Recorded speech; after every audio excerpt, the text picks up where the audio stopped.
Okay, good.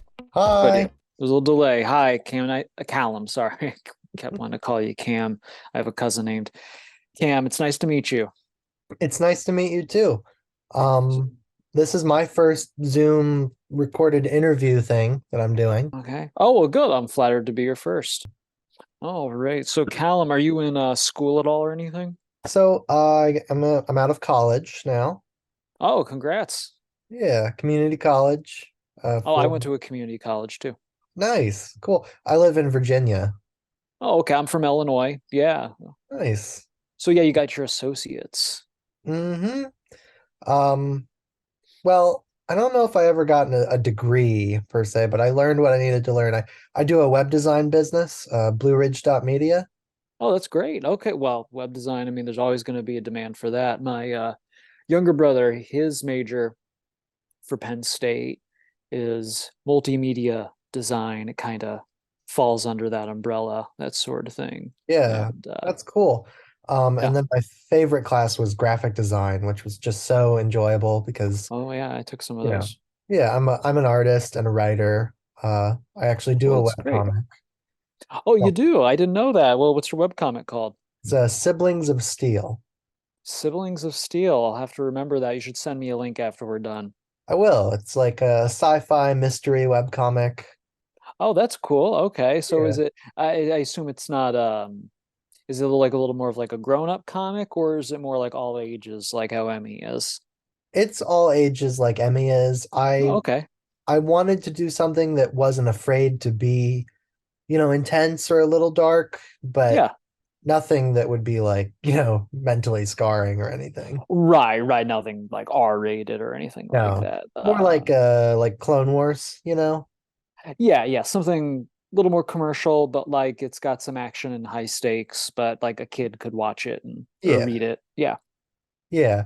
And I guess with that I'll do the introductions. Hello Yeah. everyone. I'm Callum Quinn. I run the webcomic Siblings of Steel. I also do the YouTube channel Callum Quinn Creates, where I review cartoons and do videos on how to make comics. And with me today is my friend Dominic. And so I'm going to cut around this, but how do you pronounce your last name? You could just say Cellini. Yeah, Yeah. that's how most people say it. Yep. And with me is my good friend Dominic Cellini, creator Hi. of Emmy the Robot. Yeah. It's Nice to meet called, you, Callum, and I'm happy to be here. yeah. I'm so happy to have you here. I found your comic like 9 months ago, and I just thought it was delightful. Oh, thank you. Thank It's you. so it's so happy. For some reason I kept expecting there to be like some dark twist.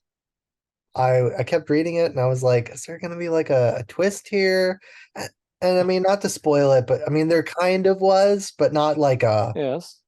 not like a horrible thing happening. No, no, it's not. I'm not doing a bait and switch. I'm not doing a Happy Tree Friends where it looks cute but it's gory. I wasn't doing that. I know I got a lot of that in the beginning. People don't trust cute things on the internet, which is understandable. We've all been Yeah. fooled, and I, there's nothing wrong with that stuff too. It's fun, but with Emmy, no, Emmy is meant to be an all ages comic. Things certainly do get higher stakes, I would say. There are dark undertones to the world. There is certainly some share of dark humor, of course, but nothing I think that a kid, couldn't handle or wouldn't enjoy. I think people forget that kids like dark humor. When I Mm. was growing up in grade school, some of the most popular books we read were the Lemony Snicket's series of unfortunate events. If you're close to my age, you might be more like my brother's age, but I think they were still popular then. Uh, Yeah. they're full of great gallows humor. Yes. I mean, my favorite joke from Emmy is where the one robot's like Russian roulette. Yeah, Probably not Dennis. even loaded. Well, that's the nice thing, with Emmy, I'm certainly not trying to push boundaries too much. Like I said, it's all ages, but I think in mass media, things can be so um, Sanitized? fussed over, yeah, like you said, picked over. There are seemingly innocuous things that a major network or publisher might say, like, oh, no, you can't do that. Being able to do comics independently, I'm more freed up, the kind of jokes I do are more up to my own discretion. Yeah. Yeah. That's something I quite enjoy about it. Um, So I have a list here. I have a list of questions because I thought yeah. maybe a good idea. I keep hearing about all these interviewers who have lists of questions, Okay. and I was like, sounds crazy, but I'll try it. It's just free form. Okay. It's good to write things down. I still make Freeform. lists myself. How do you do, fellow kids? How about a freeform rap? Fellow Um, kids, like we're not young. You're young. How old are you, Callum? so I'm 21. Oh, okay. Yeah, you are young. Yes. Oh Yeah, my I'm a gosh. child. Are you a 2002 kid? 2002 kid. Yeah. Oh, How oh old my are you, gosh. if you don't I mind? am I just turned 29 this summer. Oh, So I can tell you about the Phantom Menace. I can tell you about all kinds of things you missed out on when I first saw Pokemon cards, mhm. 9/11, all those fun childhood memories. Oh, so fun, Yeah. most of those. Yeah, yeah, some of Um, them.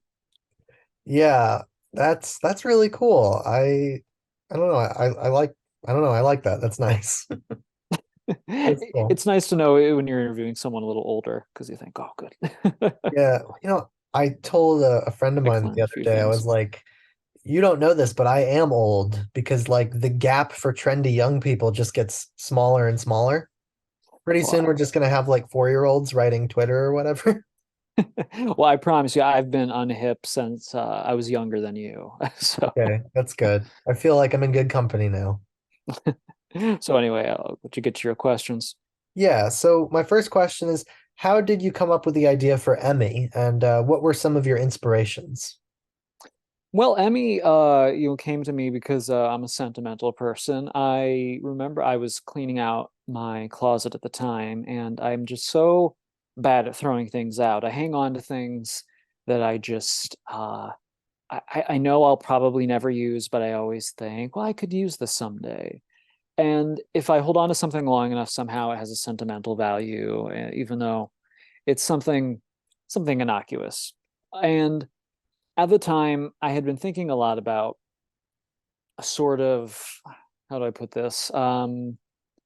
A half-baked idea in my head, a story that wanted to explore themes of obsolescence and value and things like that, and a little bit of nostalgia. One day, as I was cleaning, of course, the idea of robots clicked to me. It was just a great inherent way to explore this idea. And it was like in that afternoon, from that point on, the following days, the story of Emmy just kind of unfurled in my head from there. That's really cool. Yeah, thank you. And as far as inspirations go, like I said, I'm a 90s baby, but I grew up on, of course, movies older than that. I'm sure you did too. One favorite of mine, it's from the 80s, but I loved it as a kid, was Brave Little Toaster. Hmm, I think that's an obvious inspiration there. Toy totally Story see that. is a Yeah. similar, there's similar types of stories because they deal with similar themes. And I grew up on, like I said, Brave Little Toaster, those Disney movies, those Pixar movies. Uh, but also, as far as comics go, I'm a big fan of Peanuts and Calvin and Hobbes. In some ways, I think of Emmy's inspirations more as comic strip inspirations more than graphic novels. Yeah, that when you say it, it totally makes sense. Mhm. Yeah. Um, hmm. Bear with me here. I'm still trying to get this interviewing thing down. Oh no, don't worry about it.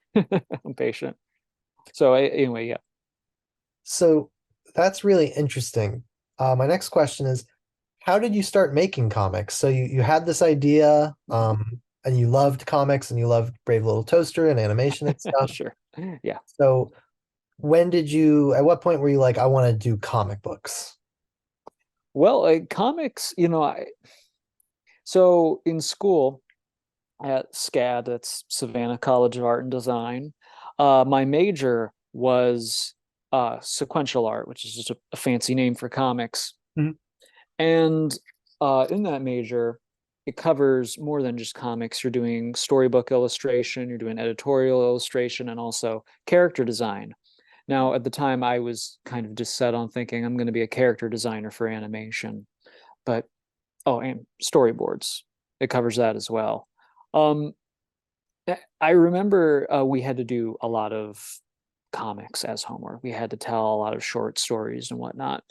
And you just really learn to appreciate how challenging it is to fit, uh, a coherent and interesting narrative into very limited page space, Mm. what you give attention to, also how to be sparse with your dialogue, or not sparse, economical with your dialogue. It's how to get a lot of mileage out of limited dialogue, because dialogue is space. And so, with a greater appreciation of stuff like this, I felt confident enough to not, at least, maybe not like write a whole graphic novel, but when I came up with Emmy, I just went to introduce people to this character.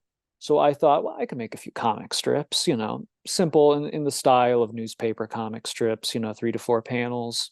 I started doing a few of these because it's just a great direct to consumer way of getting a story out there. With things like animation, even though, of course, we all love animation, animation involves an investment of time and money that many people just don't have. Many people can do it. There's a lot of great indie animation out there, but you have to be willing to do a lot of, I think, delegating. You can't just do it on your own. You Mm. have to hire help. You have to uh, find some kind of funding. You have to really schedule it out. Animation takes a very long time. Comics do too, but not as long. Yeah, that's really cool. Mhm. Were you always interested in art growing up, or was that something you wanted to do? Yeah, yeah, I've drawn my whole life.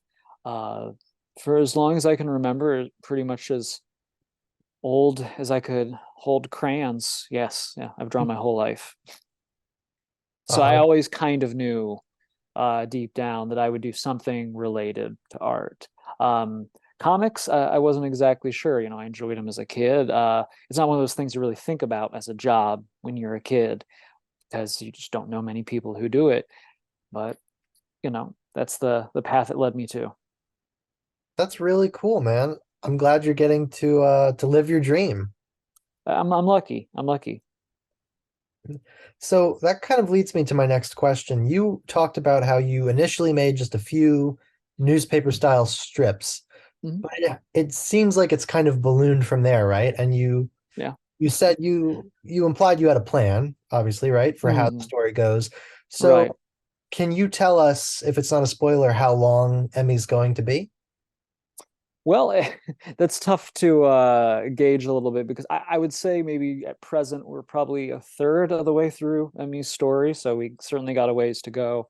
Right now, I have an intern as an assistant. She's wonderful, and I'm hoping in the future I can continue to have help, or even bring on more help, so that we can get through things, excuse me, a little bit faster. I've been working at the comic, I would say, regularly since early 2020. Hmm. Yeah, so even though Emmy made her debut around summer of 2019, really doing the dedicated webcomic has been going on a few years now. And even though you can probably read what I've done in a fairly short amount of time, it takes a long time to make. Sounds like I'm patting myself on the back when I say art at this level, but what I just mean is full color, sometimes full backgrounds, not always, but occasionally detailed backgrounds, larger cast of characters. These things do take a lot of time.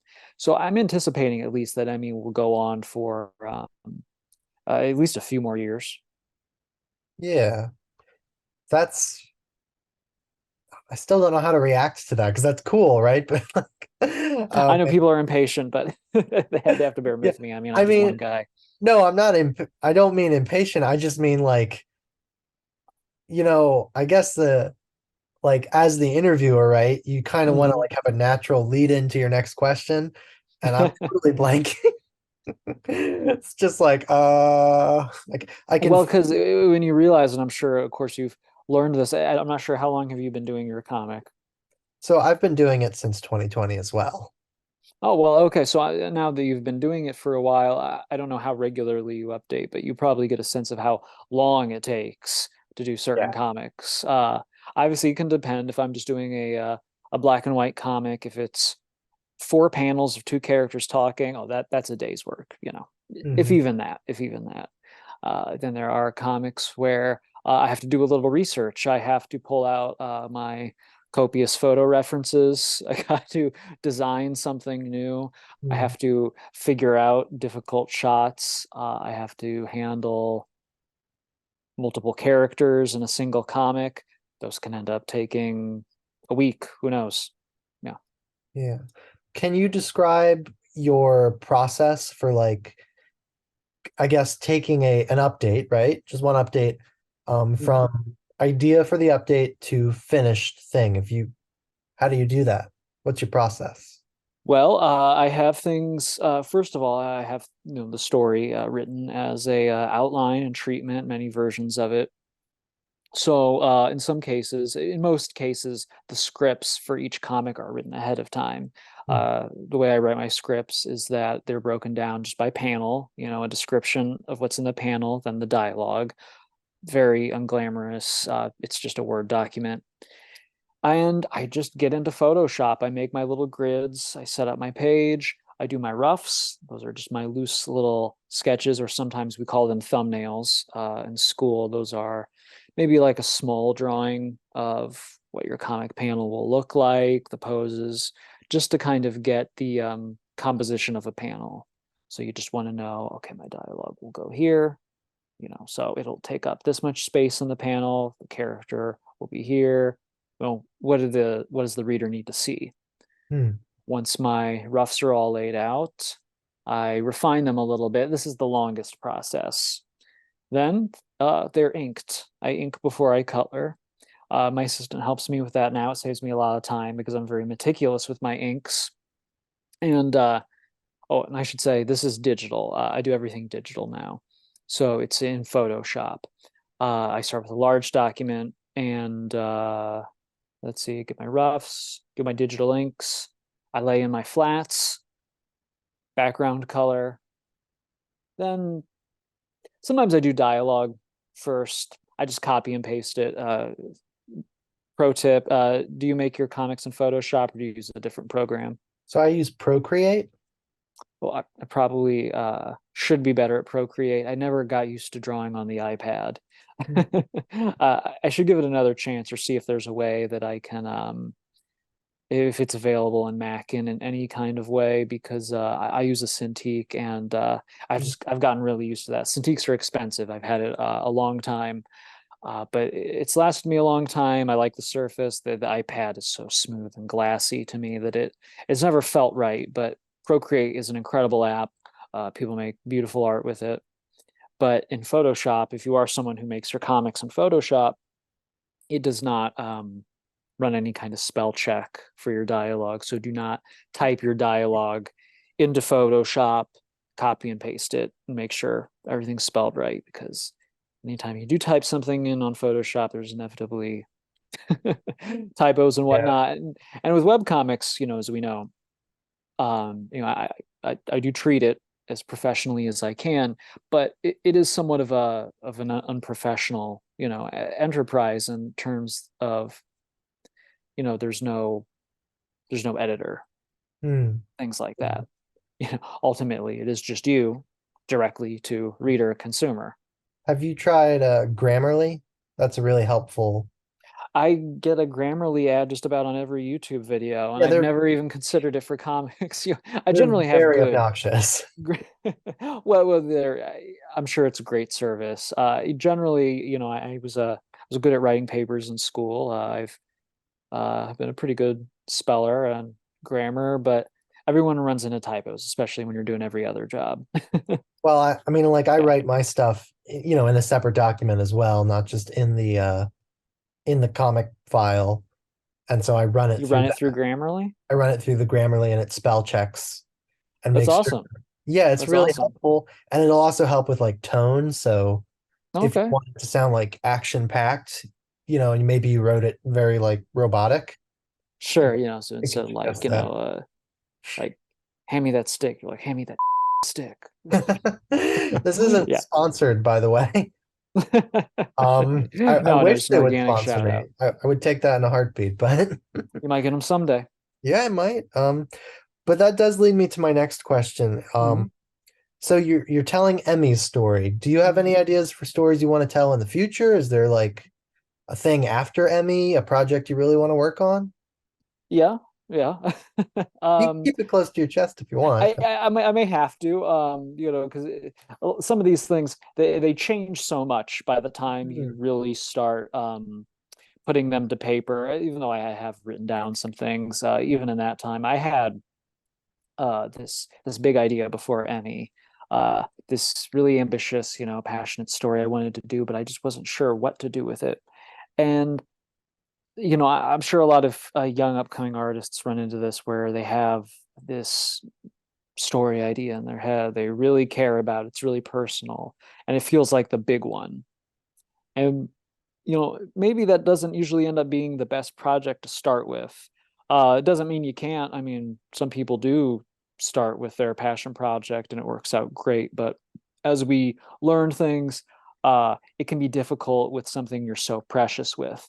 So sometimes when you start an idea that's a little more fresh to you, you are more open to the possibilities. And since then, of course, Emmy has become probably my most precious idea because it's the idea I'm putting out there to the world right now.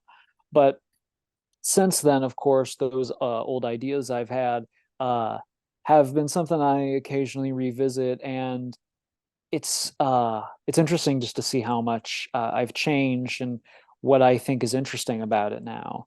I look at certain things I wrote in the past that I never published or anything like that or put out there, and I think, oh, I would do this completely differently now, or okay, I like this idea, but I would borrow this and maybe use it for another idea. There are all kinds of things you can kind of scrap, you know, take apart for parts. Uh, there were ideas I had that I just used in projects for school, where we would have to make a coherent uh, visual art project language. So you'd have to design like characters, backgrounds, a storyboard for it. There's one I did years ago called Ghost and Skeleton, and it was really fun. I still like to draw them every now and then. And if you go like way back into my early posting before way before Emmy, before I got big on social media at all, you can still find some of those and see how far I've come since I was in school. And yeah, obviously I would love to tell many different stories after Emmy is done. Well, that's really exciting, man. I hope you get to tell those stories. I'm Hmm. sure they'll be just as good as Emmy is. And I like the idea that we can go back, and see creators' earlier work, right? Because it helps when you look at like Leonardo da Vinci, right? And you're like, whoa, how did he ever do that? But I'm sure when he was like 5, he wasn't drawing like the Mona Lisa. No, I'm sure he showed some signs. I mean, Yeah. I do think, there's always some degree of natural talent, but I think we prefer not to emphasize that as artists because I think so often when people look at artists, they just think, well, you're just naturally gifted that way. Yeah. Yes, there might be a natural inclination and yes, even gifts, but there's so much more to it. If you really want to be a working artist, it is work, it is skill, and it is practice. Yeah. I guess what I'm saying is I just appreciate you've left some of your older work up so we Oh, can see yeah. how far you've come because it's very encouraging. Well, some of it I just never bothered to take down. I Yeah, apathy can be a useful tool on the internet, can't it? yeah, we Um, all like to cringe at our old art. yeah, it's fun. Hmm. I still have to put the original Siblings of Steel that I did up on. I'm not gonna put it up on my website. I'm gonna put it up on Patreon. Put that behind a paywall. I don't want that to be people's first response. or first On my, interaction? Patreon, I shared some early development sketches of Emmy. Emmy was a design I'd worked on for months before ever sharing anything. Cool.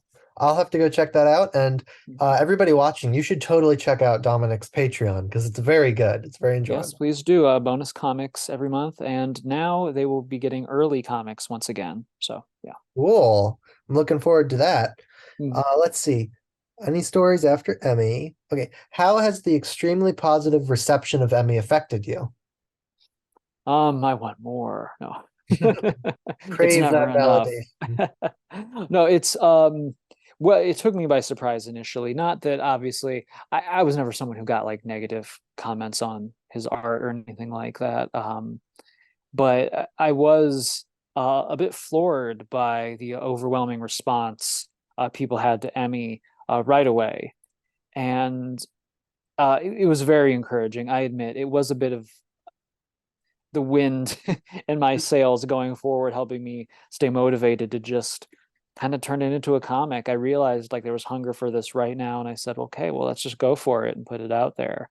Uh, I think, obviously as artists, we want to say we don't do it for the validation, we don't do it for likes and comments, and that's true. You shouldn't only make work that you genuinely enjoy making. But I certainly won't act like I don't appreciate the support of my readers. I love hearing how much the comic means to people, how invested they are in it, and especially getting fan art. That's very cool. It truly is a delightful story, and Oh, thank you. I can totally see why. I mean, I was surprised, right? Looking at it, I was like, this came out in 2020. This thing's blowing up. So what a wild ride. And you're making plushies now, and Oh yeah, I got them right here. We have our Annie plushie, which sadly is not available right now. This was from last December, I believe. so It's around the cute. holidays. Yes, well, she's a little reversed in my camera feed, but yes, that's my Emmy. And right now we got the campaign for Madeline. We'll see how she's doing. We got a ways to meet the goal, so I may be the only one who has a Madeline, but they're together, at least in my house. That's and together in our hearts as well. Yes. Um, that is very exciting. If I didn't waste all my money on graphic novels, I would totally buy that. Well, it's good of you to support the graphic novel industry. Yeah. Um, let's see. Are there any plans for a print edition of Emmy? Plans? Yes. The nature of those plans, I am still figuring out right now, but it is something I am currently looking into and working on. Yes, it will be a, it's a collection, obviously. It will be the first part of the story. So exactly where I leave it off, I believe I know. Uh, But yes, everything that I would have in that first print edition is at least completed. Well, actually, at least most of it. There will be some new material in there as well, just for people who buy the book. So even though people have been able to enjoy it for free online by buying the book, I will include material that previously only patrons have enjoyed and some new material and artwork that neither have seen. That's really exciting. Yes, Because maybe not a lot, but some. yeah, yeah, I would just love to have a print edition in my hands. It's such a beautifully Yes, illustrated story. It's so colorful and nice and I get a lot of comments asking for one. Yeah, very polished. Like it I try. just looks super nice. Even like the early stuff just looks really clean. Oh, well, thank you. I'm even I try not to do it too much, but even like for a book, I'd like to touch up some of it just a little bit. But it can be very tedious to keep it that clean, but it's nice to know that the work is appreciated. Yeah, just be careful touching that stuff up because down that path lies madness, my friend. I know. Trust me, I would warn Madness. against it myself. Don't get into the endless revising. What's that quote? Don't let the perfect be the enemy of the good. Yeah. Yeah, What is like 80, just get it 80% good and then put it exactly, move on to the exactly. next thing. Yeah. Let's see. Are there any plans? So what are some stories that you've really enjoyed and found influential? You mentioned Little Toaster and Oh Pixar well. movies and stuff. What's some stuff that you just read that or you watched it and you were like, man, that's really good. Other people should watch that. Well, I often bring up Brave Little Toaster just because it might be one of the most obvious parallels in terms of tone and themes to Emmy, of course. But oh my gosh, I watch a lot of movies. I do read comics, and I watch a lot of shows. I'm a big movie buff. I kind of cringe at my I kind of cringe at myself calling myself that. There are some classics that I have not seen, I admit, but I do try to watch a lot. I watch a movie not quite every night, but at least several a week. Oh gosh, there are so many good ones for artists to watch, not just animated movies. I love animation, but I think everyone could benefit from broadening their scope. So if you love superheroes, of course, don't just watch superhero movies. Watch all kinds of action thrillers and dramas and things like that. Watch a wide range of movies, read a wide range of stories. It will inform your own work in unexpected ways. What was something? This is a TV show. It's not a comic, but I've been watching Foundation on Apple. I bring it up because it's also science fiction, much different type of science fiction than Emmy. But the books were originally written by Isaac Asimov, who you know he came up with the three laws of robotics. When I Fairly first important, fairly important to the genre. well, it's for his worlds, of course. I remember when I first made the comic, people were asking about that. They said, "Oh, does it follow the three laws?" I'm like, "Well, this isn't an Asimov story; those are for his." And even in his stories, they don't really follow all those laws to a T. But it's a great show. I just want to give it a shout out. It's great television writing. But as far as more direct inspirations for Emmy, I highly recommend movies like and the books, of course, Paddington Bear, Mm. uh, stories about a wholesome, polite character who just has a transformative effect on the world around him. That is delightful. This has been a delightful interview. Oh, thank you. Yeah, I think we'll wrap it up here because Okay. I think it's been really good. Maybe we'll have you back on the show in the future. Well, I'd love to be back, Callum. It was great talking to you. Yeah, just you're a delightful person. You Oh, have a it's delightful very comic. nice. Well, I thank you. Thank you. Yes, Yeah, I work hard on it. Of course, you can read it on Webtoons. You can find it on my Instagram, Domcell. You can probably just put my links in the video notes. yeah. No worries. You can find me there. I'll have it all linked. And yeah, thank you for your time. I was gonna ask if there's anything you wanted to plug or advertise, but I think you've done a good job. Well, yeah, I think we covered it. We talked about what I'm what I'm promoting. So, Yeah. And of course, I've been Callum Quinn. My links will be in the description. And if you're watching this, I assume you're on my YouTube channel. I don't know where else you'd be seeing this. So, but goodbye, everyone. Take bye. care, internet.